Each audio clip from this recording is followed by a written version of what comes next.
Young Turks, everybody. Ben here for Cenk. Cenk will be back on Monday.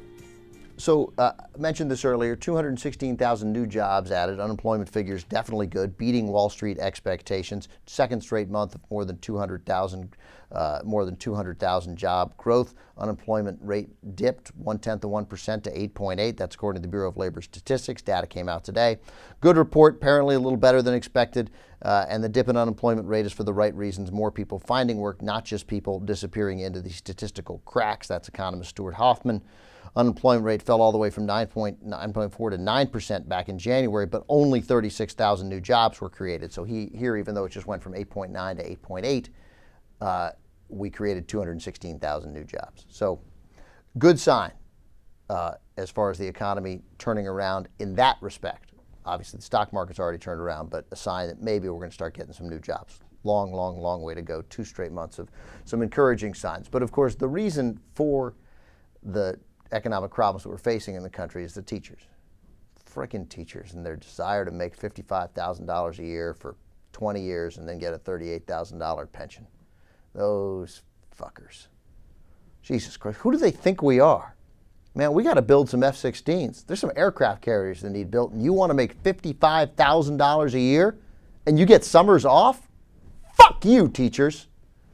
Okay, so if the Wisconsin law wasn't bad enough, Ohio Governor John Kasich yesterday signed into law a limit on the collective bargaining rights of his 350,000 public workers, again, defying Democrats that didn't leave the state and other opponents who said it would, and they're going to push for a repeal. His signature comes a day after the House and Senate there in Ohio, both controlled by Republicans, voted for the measure.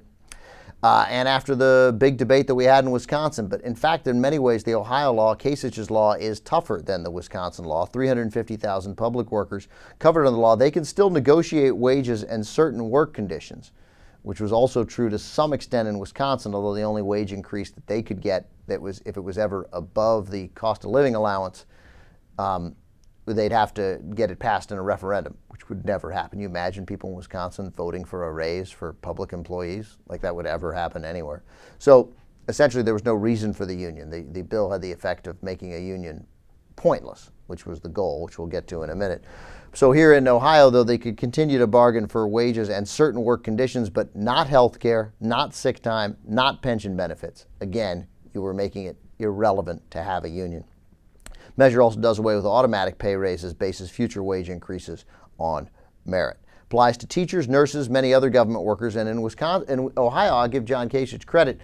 At least he stuck to his principles because there's no exemption in Ohio for firefighters or policemen, and there shouldn't be an exemption for firefighters or policemen. We all like to sort of wrap ourselves up and say these guys are first responders and they're heroes, and I agree, they are. It's an incredibly they're jobs that I don't fully understand how a building can be on fire and you run into the building. And policemen, it's an incredibly brave job, and finding the guys who can do it well is of utmost importance to us. But if the principle is that if you're a public employee, you shouldn't be able to unionize, that's a principle that Scott Walker was talking about in Wisconsin, and that John Kasich is talking about in Ohio, and that Republican governors all around the country are talking about. Well, if it's a principle, then how do you exempt firefighters and policemen? I mean, they're public workers too. They get to unionize. They get to worry about their pensions, but teachers don't. No, man, this is pure ugly politics, because we're talking about something serious and then they're misrepresenting the principle. Hey man, you don't want to be able to unionize in a public workforce. Firefighters, you can't do it, neither can cops. You're not any different than teachers. You don't get special dispensation in that regard. You should get paid differently. You should get paid, cops should be forced to go to college and paid a lot more money. But then we got to be serious about who we have. So I like the Ohio law just for that. Otherwise, it's a horrible union-busting law. There is some honesty that we're getting in Wisconsin about what that law is. It has nothing to do with the budget. We have proven that beyond any ability to doubt it. The Wisconsin law has nothing to do with the budget. 0% to do with the budget. There are 150 other things that would have taken precedence if you were just concerned about the budget, especially with the 8% cut that those public workers were prepared to take on their own. So they lied about that, and now at least they're coming around and recognizing that, yeah, you know what, this is just politics. We just want a union bust because then Democrats can't raise money through the unions and we can win elections. We can continue to take our corporate money. They won't get any labor money. We already have a huge advantage in that regard because corporate power crushes labor power to begin with, but it was some sliver of money that was reliable for Democrats. We take that away, we win every election. That's what this is about, nothing else. That's it. Everybody should know that by now. But Senator Scott Fitzgerald, who runs the state Senate in Wisconsin, he's the top-ranking Wisconsin state Republican senator, he couldn't have made it clear. Here's Scott Fitzgerald. Well, if they flip the state Senate, which is obviously the goal with 8 recalls going on right now, they can take control of the labor unions. If we win this battle and the money is not there under the auspices of the unions, certainly what you're going to find is President Obama is going to have a much more difficult time getting elected and winning the state. President Obama is going to have a much more difficult time getting elected, winning the state of Wisconsin. So he couldn't have made it any clearer that that's what they were doing, and that was the whole point. Nothing to do with the budget. Bunch of liars. Bunch of scandalous liars. So that's in Wisconsin. And of course, also what's great about Wisconsin is that the complete disregard for the rule of law. We don't care. It doesn't make any difference whatsoever. We'll just do whatever we want. It won't be a big deal.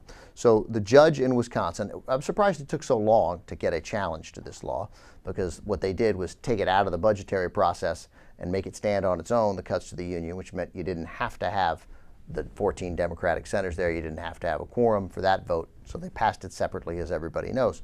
So finally, somebody went to a judge and said, we need an injunction to stop this, to see if the way this bill was passed was legal. Because again, the initial argument was, it's about the budget.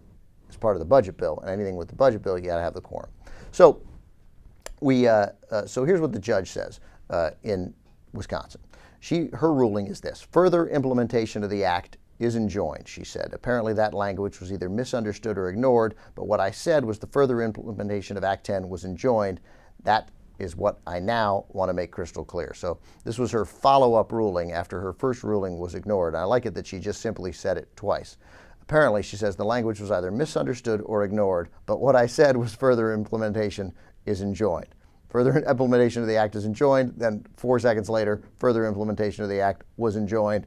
That's what I want to say now, make it crystal clear. That's Judge Marianne Sumi in Dane County, the judge in Wisconsin. So then because they went ahead and implemented the law anyway. Scott Walker signed it into law anyway. I don't know why you can't be held in contempt of court and arrested. I don't understand. I don't live in Wisconsin. So then a guy named Bill Kosh, he's with the spokesman with the Department of Justice there in Wisconsin. Here's what Bill Kosh had to say about it. And this is great. This is good stuff. Just Republicans, they talk about the rule of law, except when it doesn't suit them, and then they ignore it. He says, we don't believe that the court can enjoin non-parties. Whether the Department of Administration or any other state officers choose to comply with any direction issued by Judge Sumi is up to them. What? They don't care, man. We don't believe the court can enjoin what's the court supposed to do? Like, whatever. You get a restraining order. You can't come within 500 feet of her. I don't think the court has the right to say that. So I'm just going to do it anyway. If that happened, guess what? I'd be held in contempt of court and arrested.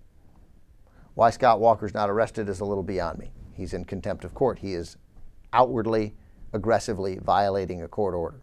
She said that act is enjoined. Act 10, implementation enjoined.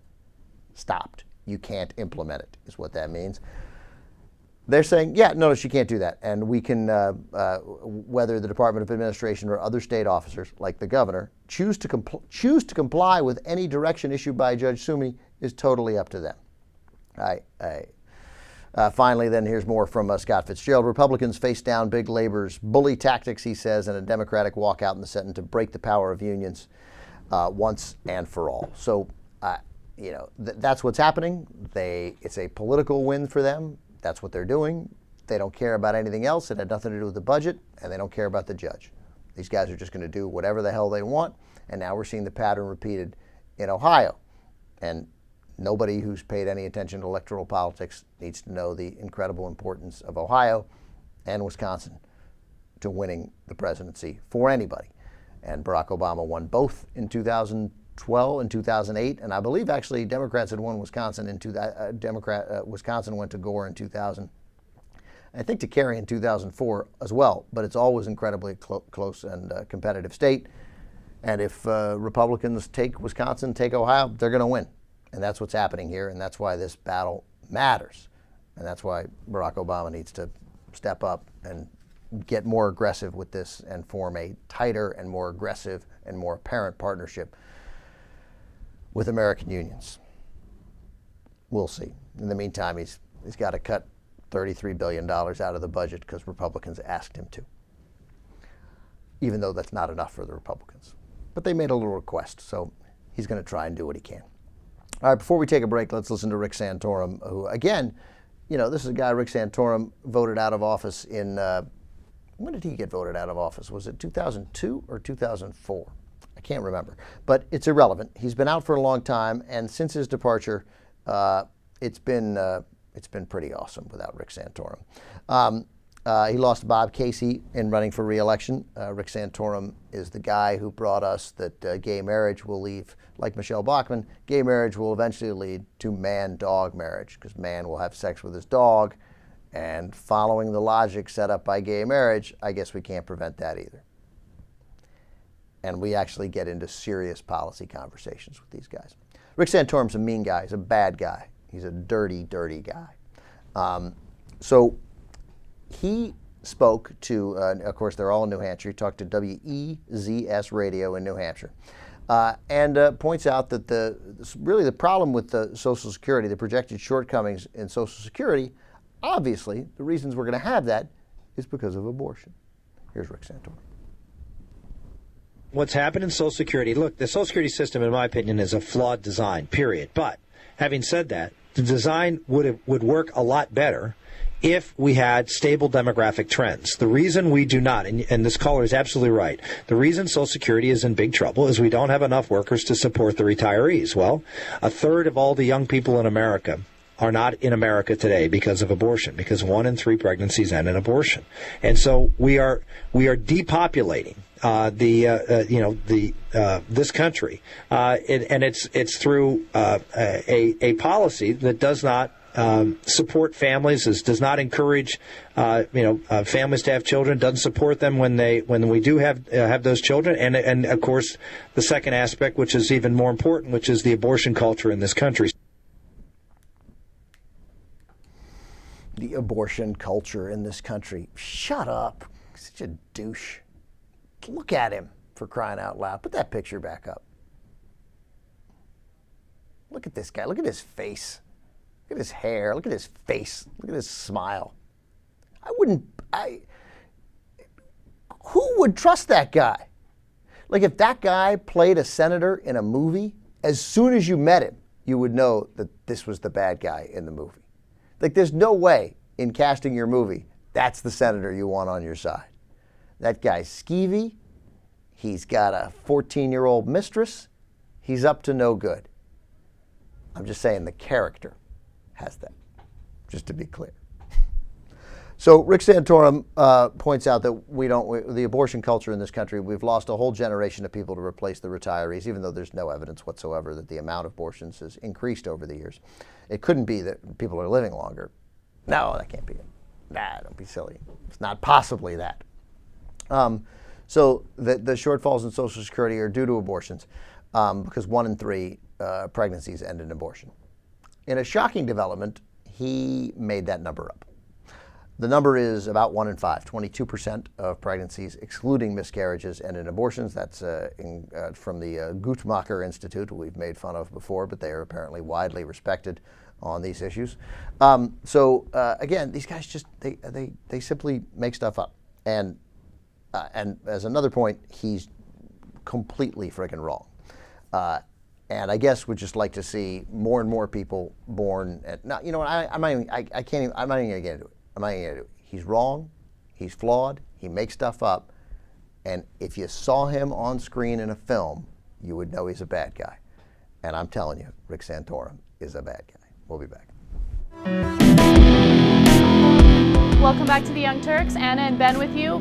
All right, we have another case involving police officers beating up a black man using excessive force. We have a video of it. The reason why this story is a little different from stories we've done in the past is because how this case came about. So police in Birmingham, Alabama, decided to create this setup car. So it was a car that had the keys inside, right? And there was a laptop in it.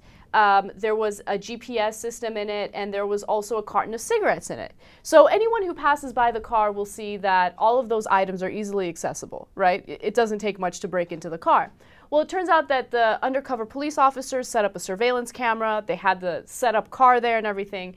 And a black man by the name of Travarius Daniel passed by and decided to break into the car. Okay, so he took all of the items out and then he put them in his own car. It was an unmarked car. It wasn't like another police car, right? No, it wasn't a police car. It was an unmarked car. That would have been great. Look at this police car with that lovely looking laptop. No, it was an unmarked car. So first of all, I hate that. I hate the whole setting people up thing. Yeah. That's the reason why this story it really caught my attention. But let's first watch what the police officer's reaction was. I love how there's like 20 police cars. And as you can see, he put his hands up in the beginning and surrendered, but that cop is just punching him. And later on, another cop gets involved. The guy's on the floor. Like, he's not resisting arrest. He had his hands up in the very beginning. Like, I don't understand why they're still beating him up. So the two police officers that were involved in this, that were using excessive force, or allegedly using excessive force, are now being investigated. No, they're using excessive force. Yeah, I know, but that's the thing. Okay, this is what annoys me. Here's the video. You see it with your own two eyes. It's not like someone is alleging, like, oh, I saw these two police officers beat this guy up, right? It's video evidence. But I love how these two police officers are now on paid leave while they investigate the case. And I'm sure after the investigation, they're going to figure out, okay, yeah, that was excessive force. There needs to be consequences for it. But I hate, like, how as reporters or people in the media, you have to always use the word allegedly because the results of that investigation have not come out yet. You know, just to be careful and just to save your own ass. No, it's not alleged. You see it in that video. They're using excessive force. I hate that. I used to say appeared. Mm-hmm. Like, you know, it appears they're beating him, but I don't know. Maybe they aren't. No, but see, that's the thing about TV. Maybe this guy attacks people this way. You know, I don't know. I don't know him. I don't know. Mm-hmm. What's his name? Travarius. I don't know. Travarius Daniel. Mm-hmm. Yeah, it's bad. I mean, you know, I hope that there was at least a series of robberies in the area because I'd like to think there's some reason that they put out that dummy car there. You know, I mean, that is an effective form of police work. I mean, if houses are getting robbed in the neighborhood or cars are getting broken into again and again, at some point you're going to think, all right, we're going to set up a car and hope we catch the guy who's been doing all the other robberies. Yeah. This was outside a nightclub. We're not just trying to entice someone into crime. Then that feels like entrapment. I feel like that was them trying to entice people. You know why? Because here's the thing. If this particular neighborhood is having a hard time with burglaries, right? And there's like this core group of burglars that go around and break into people's houses, like how do you know you're going to catch them by setting up a car that has all of these goodies in it and it's easily accessible? I feel like there are probably better ways to catch these burglars. Well, the idea would be if there's a pattern that you'd go in there and you'd get the guy doing this, and then because then you're able to search this guy, mm-hmm. and then you're able to get a search warrant, and you find this guy because he broke into this, and then you look into his house and you're like, hey, look, there's the stereo from the other house, and then you know you've got your guy. Mm-hmm. So, you know, I mean, but if you're just randomly because you think somebody's going to do this, then it seems terrible. My hunch is there's something more to this. There's a show called Bait Car, I think, on mm-hmm. True TV. Of course they do it. It's exactly what it is. Mm-hmm. And they do it strictly because there's a high rate of stolen cars or something in the area. They're not looking for a specific suspect. They're just like, there's been a rise in car thefts in this city, so we started doing this to catch car thieves in general. And the majority of them are like joyriders, 17, 18-year-old kids. One was 16. Mm-hmm. And there's some that are older, they're grown-ass men. But they're not looking for anyone specific, at least from that Well, TV show. that's from a that fair TV point. show. Also, then it has the effect of deterrence of saying, well, okay, go ahead, break into these cars, but it might be a bait car. I think that's the argument that I can get behind, Yeah. the idea of deterrent. If you are, Mr. Burglar and you're hearing about all of your friends and, people in the neighborhood getting caught by these bait cars, then No one's going you're to not gonna complain do it. about Travarius Daniel if they don't beat him up. I mean, he went into a car that wasn't his. No, took out I a Dell agree with that. computer What and he a did GPU. was wrong. Yeah. Yeah, I mean, you should go to jail. But you're going to be bummed out when you're like, I wasn't going to take anything, but it's all positioned nicely. Some cigarettes, GPS. Right. But still, believe me, if Travarius Daniel reached in and took that stuff, probably not the first time he reached into a car and took something out of it. And the one time I did it was caught on tape. All the luck. Can you imagine? No, but I'm glad that I'm not glad that he got caught, but I'm saying, what he did was wrong, and I'm glad that he will face consequences for doing the wrong thing. But I'm definitely not happy with the way police responded to that. I'm glad that they're. By the way, here's another thing that I find amazing about this story. The police officers set that surveillance camera up. Yeah, so dumb. What are you guys doing? You know that you're on camera, and then you go ahead and you beat him anyway? It's a great point. There are two reasons why these guys shouldn't be cops. One, when people give up, it's over. Okay? The guy didn't have a gun, and it's over. Mm-hmm. I understand if he's got a gun, and even you knock the gun away. I'm going to hit the guy a couple times. He had a gun to make sure he didn't have another gun. I'm going to bewilder him to make. Okay, this guy just gave up. Mm-hmm. That's the end of it, man. It's over. You're not a power trip. We have given you a license to carry a gun in the name of the state of Alabama. That's awesome power. They just misused it. Fired. Mm-hmm. Done. Fired. You want to start a criminal investigation? It's up to you. But fired. Mm-hmm. But then, you shouldn't be a cop because you're too stupid. I know. You put the camera there. Yeah. Idiots. They're such idiots. It's a great point. All right. Do you know who Ina Garden is? Yes. Ina Garden, she is known as Barefoot Contessa. She has a cooking show. She's tremendously popular among chefs and cooks. Well, it turns out that she's had a stint with bad publicity because she denied a 6-year-old cancer patient a request to cook with him. The Make-A-Wish Foundation. The Make-A-Wish Foundation. So you see the little boy right there. He, asked her. Enzo Pareda. Yeah, I was looking for his name, Enzo Pareda. He asked, to do a little cooking with her. And apparently the 6-year-old is a big fan of the Barefoot Contessa. Okay. Which I think is so random, but whatever. It turns out that Ina kept denying his requests, right? And she denied until TMZ was like, what the heck is going on? How are you allowing yourself to be such a heartless person, right? So after the bad publicity, all of a sudden she came around. She's like, it turns out my representatives didn't tell me about this, you know? Receives 100 requests a month to support charitable causes and thus can't answer them all.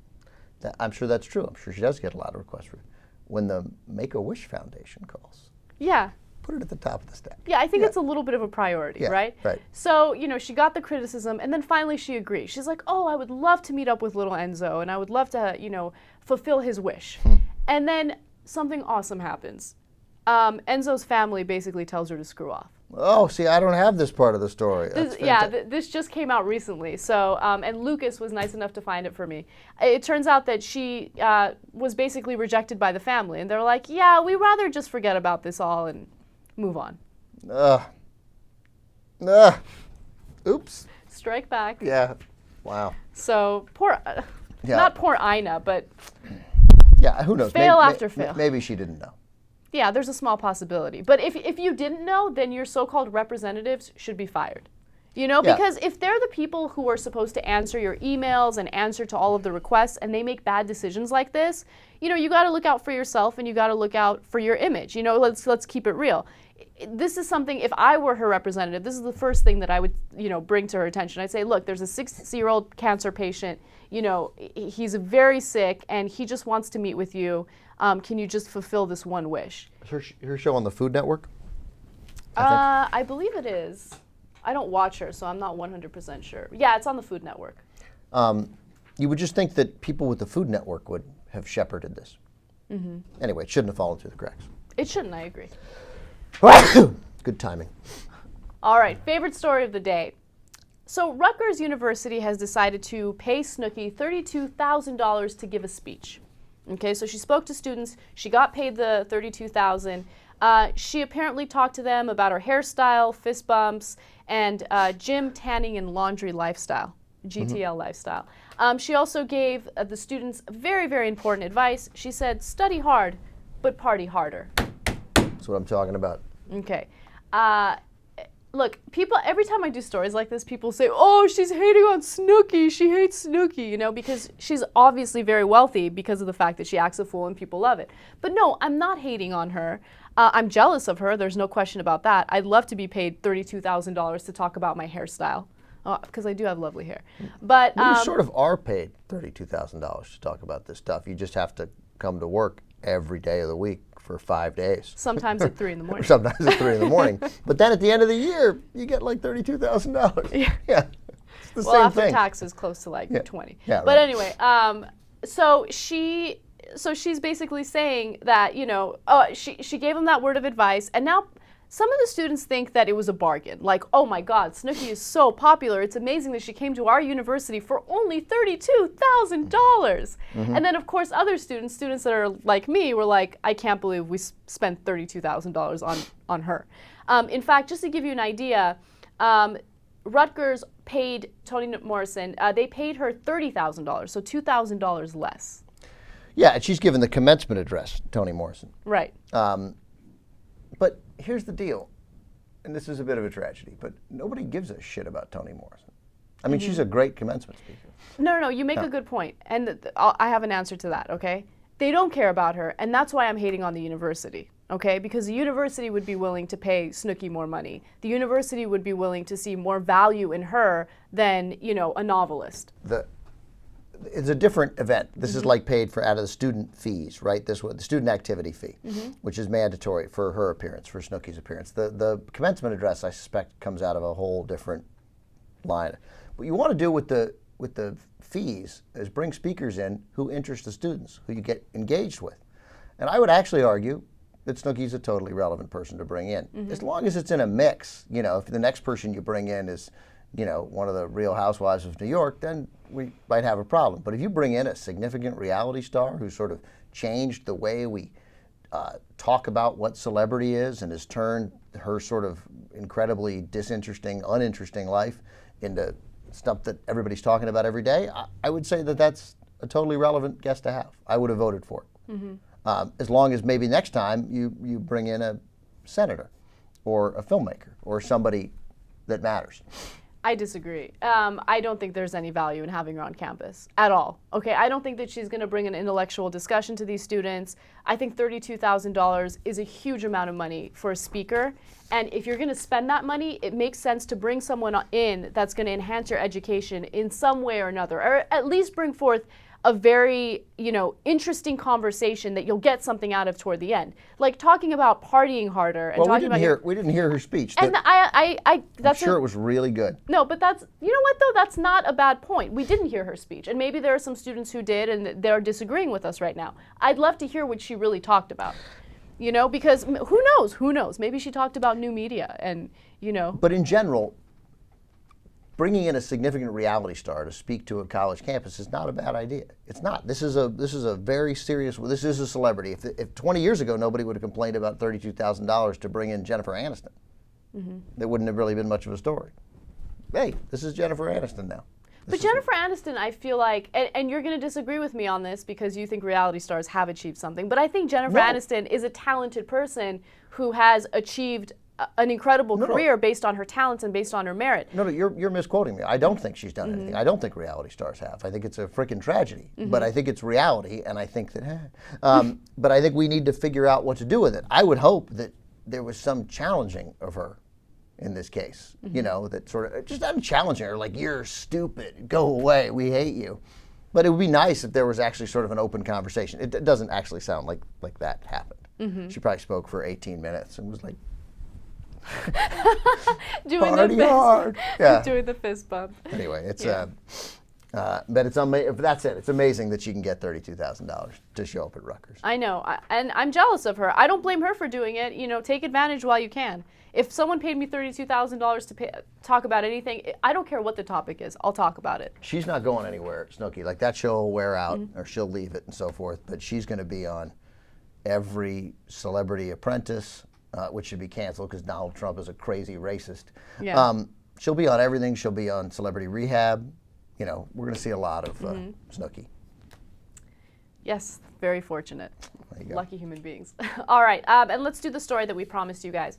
So Miley Cyrus had an interview with Australia's Daily Telegraph, and she was talking about Rebecca Black, which is, you know, the girl who... I know Rebecca Black. Yeah, who became famous for her Friday song, and the amount of people who disliked that song and that video that she released on YouTube. Oh, Rebecca Black is 13, it says here. Oh, really? Yeah. I thought she was a senior in high school. Well, then she's a genius. Well, all of a sudden now I have a little bit of respect for Rebecca All of a Black. sudden, everybody needs to back off Rebecca Black. I did not know she was only 13 years old. That's amazing. It's just funny. If you told, I believe 13, I believe 18. She has that kind of amorphous age look. She does, she does. Right. So Miley Cyrus talked to Australia's Daily Telegraph, and she was basically ripping on Rebecca Black, saying that, quote, "It should be harder for an artist. You shouldn't just be able to put a song on YouTube and go out on tour." Okay, so she's hating because she feels like becoming a musical genius or an artist it should be a lot more difficult, okay? You have to have real talent. You have to really pay your dues to become famous and go on tour. Really? Because Miley Cyrus worked really, really hard in her career. I mean, she didn't have a famous dad or anything that got her, you know, her first gig. Her dad's not that famous. Her dad is, well, he's not that famous, but he was working in the industry. But here's what I definitely, what Miley Cyrus had is, and I think she probably worked very hard, you know, but what she had was a studio, Disney, totally manufacture her career. Every step of the way, give her the show, simultaneously sort of, you know, release the albums and then work and then have a concert album, and they branded her. They created this brand. I mean, she is a packaging, unlike Rebecca Black, who at least has a viral quality to her, thanks to her apparently, I guess, wealthy parents who were able to pay for it. Miley Cyrus is a result of corporate boardrooms. And talent. I don't think she's untalented. I don't think she's untalented either. But it's just, look, don't throw stones when you live in a glass house. Yeah, you know, I mean, just you're right.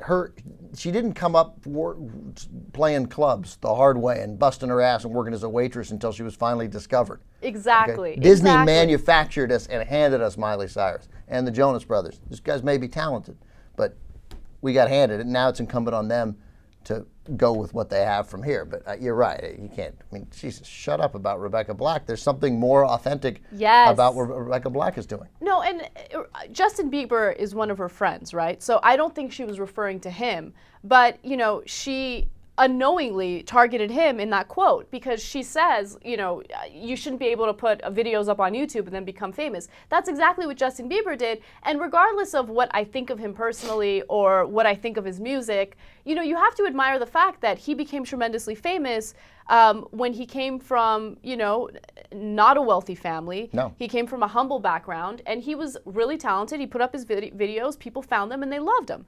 You know, and then real people found him and worked and developed him. Yeah, Right. Right. It happened exactly as it's supposed to happen with Justin Bieber. By the way, if you didn't see the movie, right? There's nothing really to dislike about Justin Bieber. That's the thing. I love that you mentioned that because I get a little irritated when people target him as much as they do. Like when people say such horrible things about him. Look, Justin Bieber to me is the most irrelevant person on the planet. Like I never think about him. I don't care. Please, never. Never. Except for when he somehow slips into my hour of the show, right? But like I don't care enough to hate someone that much, right? But people have like this, they just despise him. And I don't get it. I don't understand why. You're like Atlanta. You're too busy to hate. Yeah, I don't know. People despise him. There's some resentment. There's some presumption that he must be terrible at what he does. Because there's a packaging too. But his is a much more authentic beginning, and he's clearly very talented. He's got a great stage presence. And you know, and then he does those commercials too that he's doing now. He does commercials? Yeah, he's like in a commercial with Ozzy Osbourne. Oh, that's nice. And he's, you know what he is? He's funny. He makes fun of himself in the commercials. He makes fun of his hair. I think Justin Bieber's all right. You know, he cut his hair. He has like some famous hairdo where he like swoops it Yeah. over to the side, right? He decided to get a haircut, and then he sold his locks of hair for charity. Apparently, like, his lock of hair went on tour to different malls throughout the country. The girls love him. Yeah, it's Love him. amazing. It's amazing. You know who my big crush was when I was, like a what do you call preteens? There's a tween. When I was a tween, Zach Hansen from the Hansen brothers. Oh, really? That was my big crush. You don't hear from them much. Yeah, what happened to the Hansen brothers? Yeah. I wonder what happened to Zach. I gotta look him up. All right. All right, guys. That does it for my hour of the show. Ben has an awesome political hour ahead for you guys, so stick around for that, and we'll see you on Monday.